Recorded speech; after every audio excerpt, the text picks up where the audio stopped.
नमस्कार, आप देख रहे हैं एक्स्ट्रा डोज। बिहार में जब से लोकसभा चुनाव के नतीजे आए हैं, लगातार हर रोज सियासी समीकरण देखने को मिल रहा है कि सियासी समीकरण में बड़े बदलाव किए जा रहे हैं। चाहे वो जेडीयू हो, आरजेडी हो, बीजेपी हो, सब तैयारियों में जुटे हैं। सब समीक्षा कर रहे हैं कि आगे कैसे चुनाव लड़ा जाए, कैसे चुनावी तैयारी की जाए। विधानसभा चुनाव को लेकर अभी से सब लग गए हैं, क्योंकि सबको पता है कि जो लोकसभा चुनाव का नतीजा रहा है वो विधानसभा चुनाव में अगर आप उसे कंपेयर करें, अगर आप उससे तुलना करें, तो वो अब आसान नहीं रहने वाला है किसी भी दल के लिए, क्योंकि जेडीयू और बीजेपी एक साथ हैं, एनडीए एक साथ है और दूसरी तरफ है महागठबंधन इंडिया अलायंस। तेजस्वी यादव को बहुत उम्मीदें हैं इस विधानसभा चुनाव से, और बहुत सारे उनके जो सहयोगी हैं और तेजस्वी यादव की पार्टी के लोग कह रहे हैं कि इस बार तो तेजस्वी यादव नीतीश कुमार की सत्ता जो है वो खत्म कर कर छोड़ेंगे और एनडीए को उखाड़ फेंकेंगे और तेजस्वी यादव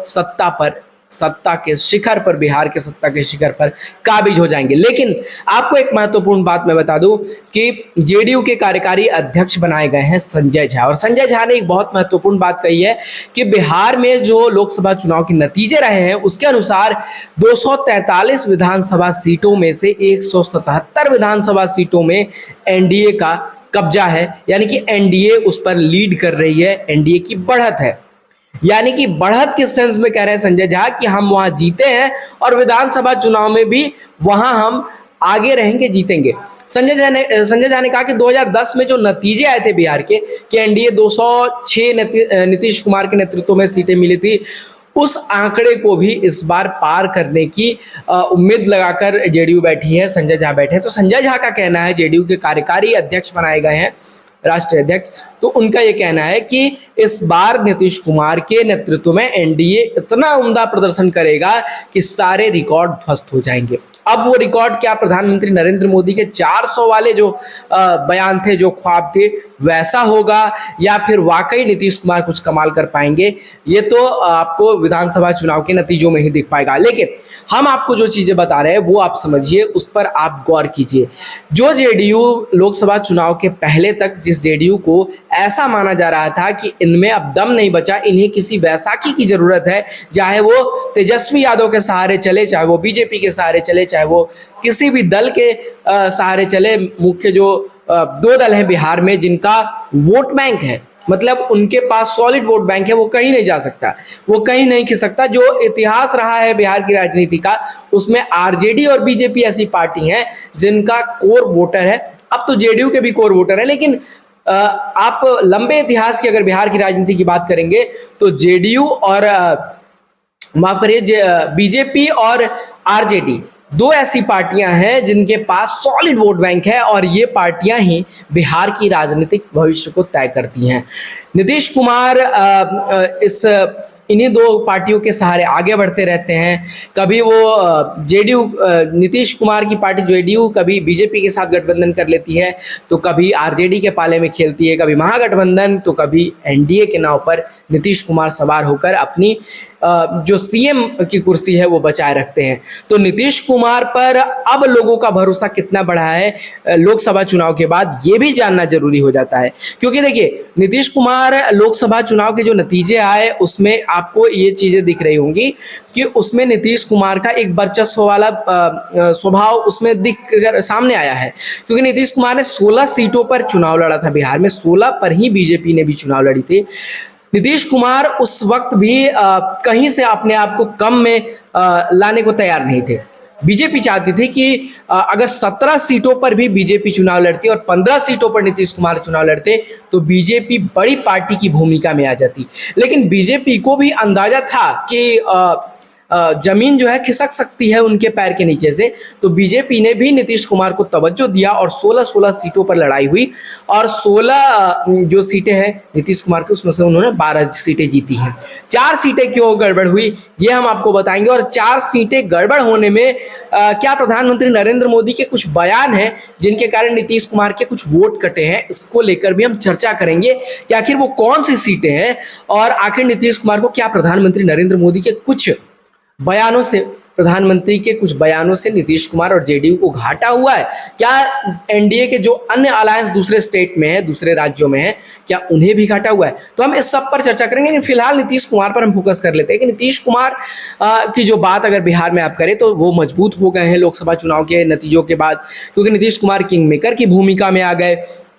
और उन्होंने केंद्र की राजनीति में उनका बड़ा योगदान रहा है, क्योंकि अब उनकी बैसाखी के सहारे ही प्रधानमंत्री नरेंद्र मोदी की जो कुर्सी है वो बची है। एक तो चंद्रबाबू नायडू और दूसरे नीतीश कुमार। नीतीश कुमार भी खेला कर सकते थे, लेकिन चंद्रबाबू नायडू इसके लिए तैयार नहीं थे। नीतीश कुमार इंडिया अलायंस के साथ भी जा सकते हैं और ये कयास अभी भी जो लगा रहे हैं उस वो निराधार नहीं है। नीतीश कुमार के आप राजनीतिक सफर को देखेंगे और नीतीश कुमार की मेंटेलिटी को जब आप पढ़ेंगे, समझेंगे, उनके पॉलिटिक्स करने की जो तरीका है, उनकी जो सोच है, उस पर आप जब गौर करेंगे तो आपको पता चलेगा कि नीतीश कुमार को बीजेपी जब भी हावी होगी, नीतीश कोई कदम उठा सकते हैं, इसमें कोई भी कहीं से भी शंका नहीं है। नीतीश कुमार आगे भी अपने सारे ऑप्शंस खुले रखते हैं। उनकी पार्टी के नेता भी कहते हैं कि नीतीश तो सबके हैं, नीतीश कुमार से सबको प्रेम है और नीतीश कुमार को भी सबसे प्रेम है, किसी से उन्हें गुरेज नहीं है। वो मुद्दों की राजनीति करते हैं और मुद्दों के सहारे ही आज तक उन्होंने राजनीति की है और वो चलते आए हैं। ये जेडीयू के जो प्रवक्ता है उनका कहना है, जो उनके नेता है उनका कहना है। तो जो लोग ये कल तक कह रहे थे कि नीतीश कुमार की पार्टी को या तो आरजेडी में विलय कर लेना चाहिए या फिर बीजेपी में, अब जेडीयू उन सभी लोगों को जवाब दे रही है और कह रही है कि हम फ्रंट फुट से खेलेंगे और हमारी पार्टी जो है बिहार की नंबर 1 पार्टी बनेगी। ऐसा जेडीयू के नेता कह रहे हैं। उनको भरोसा है नीतीश कुमार के नेतृत्व पर और जो मैंडेट हासिल हुई है बिहार में, और उसके बदौलत देखिए कोई बहुत बड़ी मैंडेट नीतीश कुमार के हाथों नहीं लगी है, लेकिन प्रधानमंत्री नरेंद्र मोदी की जो छवि थी, नीतीश कुमार की अपनी छवि है, और उसके बाद दोनों वो सॉलिड वोट बैंक्स, यानी कि नीतीश कुमार की जो पार्टी जेडीयू है और बीजेपी, दोनों के जो वोट बैंक मिले, तब जाकर ये पूरा का पूरा सीट आया है नीतीश कुमार को या बीजेपी को। तो नीतीश कुमार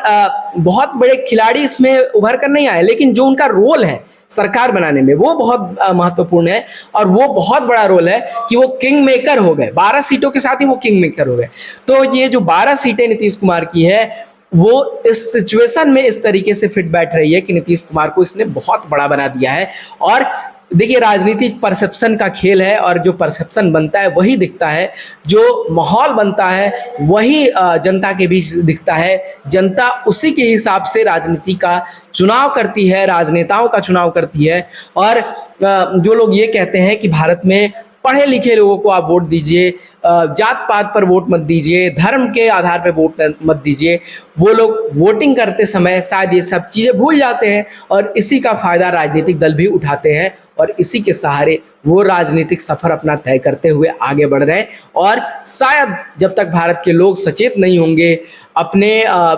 स्वाभिमान को नहीं जागृत करेंगे, अपने उस कुंठा को नहीं जागृत करेंगे कि वो एक ही अपने जो वोट है वो किसी जाति को देख कर दे, किसी धर्म को देख कर दे, तब तक शायद राजनेता जो है वो खेलते रहेंगे और ये सियासी सफर उनका ऐसे ही चलते रहेगा। तो देखते रहिए एक्स्ट्रा डोज।